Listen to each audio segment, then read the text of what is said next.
முரசொலி நாளேட்டில் வெளியாகியுள்ள தலையங்கத்தில் வெளியுலகத்துக்கு இந்தியாவின் பெயர் காந்தி தேசம், ஆனால் இங்கு காந்தி பெயரிலான திட்டத்துக்கே முறையாக நிதி வழங்குவது இல்லை என்று தெரிவிக்கப்பட்டுள்ளது. காந்தி பெயரிலான 100 நாள் வேலை உறுதி திட்டத்தின் மூலமாக தமிழ்நாட்டுக்கு தர வேண்டிய 4034 கோடி ரூபாயை ஒன்றிய பாஜக அரசு தரவில்லை. இதனை கண்டித்து தமிழ்நாடு முழுக்க மக்கள் திரள் ஆர்ப்பாட்டங்கள் நடத்தப்பட வேண்டும் என்று திமுக பொதுச் செயலாளர் துரைமுருகன் அறிவித்திருந்தார். தமிழ்நாட்டில் உள்ள ஒவ்வொரு ஒன்றியத்திலும் 2 இடங்களில் திமுக சார்பில் இந்த ஆர்ப்பாட்டம் நடைபெற்று இருக்கிறது. தமிழ்நாடு முழுவதும் 1170 இடங்களில் இந்த ஆர்ப்பாட்டமானது நடைபெற்றுள்ளது. பாதிக்கப்படும் ஏழை எளிய கிராமப்புற ஆண்கள் பெண்கள் அதிகம் இதில் இடம்பெற்றிருக்கிறார்கள். இந்த மக்களின் உழைப்பைத்தான் ஒன்றிய பாஜக அரசு சுரண்டி கொண்டிருக்கிறது. ஒரே நேரத்தில் இத்தனை இடங்களில் ஆர்ப்பாட்டம் நடைபெற்றிருப்பது ஒன்றிய அரசின் செயல்பாடுகளுக்கு எதிரான மாபெரும் எழுச்சியை காட்டுகிறது என்று முரசொலி தெரிவித்துள்ளது. ஒன்றிய அரசின் நிதிநிலை அறிக்கையில் தமிழ்நாட்டுக்கான எந்த திட்டமும் இல்லை என்பதை கண்டித்து திமுக சார்பில் நாடு முழுவதும் கண்டன பொதுக்கூட்டங்கள் நடைபெற்றன. அடுத்து ஒன்றிய அளவில் 1000 இடங்களுக்கு மேல் இந்த கண்டன ஆர்ப்பாட்டங்கள் நடைபெற்றுள்ளன. ஒன்றிய பாஜக அரசு தமிழ்நாட்டையும் தமிழ்நாட்டு மக்களையும் எந்த அளவுக்கு வஞ்சிக்கிறது என்பதை மக்கள் மன்றம் அறிந்து வருகிறது. திமுக ஆதரவுடன் அமைந்த பிரதமர் மன்மோகன் சிங் தலைமையிலான ஐக்கிய முற்போக்கு கூட்டணி வழங்கிய மகத்தான திட்டம் இது. மகாத்மா காந்தி தேசிய ஊரக வேலை உறுதி சட்டமானது 2005ஆம் ஆண்டு கொண்டு வரப்பட்டது. கோடிக்கணக்கான கிராமப்புற மக்களுக்கு 100 நாள் ஊதியத்துடன் கூடிய வேலை கிடைத்தது. ஏப்ரல் 2008இல் இந்த திட்டம் மகாத்மா காந்தி தேசிய ஊரக வேலை உறுதி சட்டம் என்ற பெயர் மாற்றப்பட்டது. இன்று வரை கோடிக்கணக்கானவர்கள் வாழ்வாதாரத்தை உறுதி செய்து வருகிறது. கிராமப்புறங்களில் உள்ள ஒவ்வொரு குடும்பத்திற்கும் ஒரு நிதியாண்டில் உத்தரவாதம் அளிக்கப்பட்ட வேலைவாய்ப்பில் அதிகபட்சம் 100 நாட்கள் உடல் உழைப்பை வழங்கும் மிகப்பெரிய சமூக பாதுகாப்பு திட்டங்களில் இதுவும் ஒன்றாகும். 2014ஆம் ஆண்டு ஒன்றியத்தில் பாஜக ஆட்சிக்கு வந்தது முதல் இந்த திட்டத்தை முறையாக செயல்படுத்துவதில்லை. அதற்கான நிதியை தாமதமாகவே வழங்குகிறார்கள் என்று முரசொலி குற்றம் சாட்டியுள்ளது. 100 நாள் வேலை திட்டத்தின் கீழ் தமிழ்நாட்டிற்கு வழங்க வேண்டிய நிதியை விடுவிக்காமல் இருப்பதை சுட்டிக்காட்டி ஜனவரி 13ஆம் நாள் பிரதமருக்கு கடிதம் எழுதினார் முதலமைச்சர். நிதியமைச்சர் தங்கம் தென்னரசு ஒன்றிய நிதியமைச்சர் நிர்மலா சீதாராமனை சந்தித்து வலியுறுத்தினார்.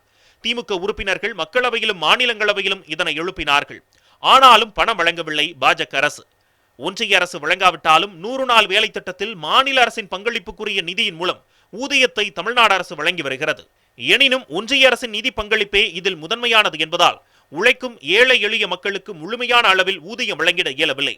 தமிழ்நாட்டை போலவே கேரளா, மேற்கு வங்கம் போன்ற பாஜக ஆட்சியில் இல்லாத மாநிலங்களுக்கும் 100 நாள் வேலை திட்டத்தின் கீழ் வழங்க வேண்டிய நிலுவைத் தொகை கிடைக்கவில்லை என்ற முறையீடுகள் வைக்கப்பட்டுள்ளன என்று முதலமைச்சர் சொல்லியிருக்கிறார். 100 நாள் வேலை திட்டத்தின் கீழ் தமிழ்நாட்டிற்குரிய நிலுவைத் தொகையான 4034 கோடி ரூபாயை ஒன்றிய அரசு உடனே விடுவிக்க வேண்டும் என்றும் 5 மாதங்களாக இந்த தொகை விடுவிக்கப்படாமல் இருப்பதால் கிராமப்புற ஏழை தொழிலாளர்கள், குறிப்பாக பெண் தொழிலாளர்கள் வஞ்சிக்கப்படுவார்கள் என்றும் முரசொலி தெரிவித்துள்ளது. 4034 கோடி நிலுவைத் தொகையை உடனடியாக வழங்க வேண்டும் என்று சொன்னால் உத்தரப்பிரதேசத்தை விட தமிழ்நாட்டிற்கு கூடுதல் நிதி விடுவிக்கப்படுகிறது என்று தினத்தந்தியில் போட வைக்கிறார்கள். அது உண்மையாக இருந்தால் 4034 கோடியை விடுவீங்கள் என்று நாம் ஏன் கேட்கப் போகிறோம் என்று முரசொலி வினவியுள்ளது. 2021ஆம் ஆண்டும் இதே போலத்தான் நடந்தது. 2021 நவம்பர் மாதம் பிரதமருக்கு முதலமைச்சர் கடிதம் எழுதினார். உடனடியாக நிலுவைத் தொகையினை மாநிலத்திற்கு விடுவிக்க கோரி அதில் சொல்லியிருந்தார் முதலமைச்சர். 2021-22ஆம் நிதியாண்டில் ஒன்றிய அரசிடமிருந்து தமிழ்நாட்டிற்கு விடுவிக்கப்பட்ட 3524 கோடியே 69 லட்சம் ரூபாய் மொத்த தொகையையும் 15/9/2021 வரை தொழிலாளர்களின் கணக்கில் வரவு வைத்து முழுமையாக பயன்படுத்தப்பட்டுள்ளது. அதன் பிறகு இத்திட்டத்திற்கு நிதி ஏதும் விடுவிக்காத காரணத்தால் 1/11/2021 அன்று உள்ளவாறு 1178 கோடியே 12 லட்சம் ரூபாய் அளவிற்கு ஊதியம் வழங்கப்படாமல் நிலுவையாக உள்ளது என்பதை அப்போது சொல்லியிருந்தார் முதலமைச்சர். உடனே ஒன்றிய அமைச்சர் எல் முருகன் அனைத்து நிதியையும் தந்துவிட்டோம், நிலுவை எதுவும் இல்லை என்று சொன்னார். சில நாட்களில்தான் 1336 கோடி ரூபாயை ஒன்றிய அரசு விடுவித்தது. எல் முருகன் வாய்க்கு வந்ததை சொன்னார். அதை போலவே இப்போதும் உத்தரப்பிரதேசத்தை விட அதிகம் கொடுக்கிறோம் என்று பரப்புகிறார்கள். இது போன்ற பொய்ச் செய்திகளை பரப்புவதை விடுத்து நிதியை விடுவிப்பதில் ஒன்றிய அரசு கவனம் செலுத்த வேண்டும். உங்களுக்கு வேண்டப்பட்ட கார்ப்பரேட்டுகள் என்றால் பல லட்சம் கோடி ரூபாய் கடனை கூட ஒரே கையெழுத்தில் தள்ளுபடி செய்கிறீர்களே. வேகாத வெயிலில் உடலை வருத்தி வியர்வை சிந்தி உழைத்த ஏழைகளின் சம்பள பணத்தை விடுவிக்க மட்டும் பணம் இல்லையா, மனம் இல்லையா என்று முதலமைச்சர் எழுப்பியுள்ள கேள்வியைத்தான் தமிழ்நாடு கேட்கிறது என்று முரசொலி தனது தலையங்கத்தில் குறிப்பிட்டுள்ளது.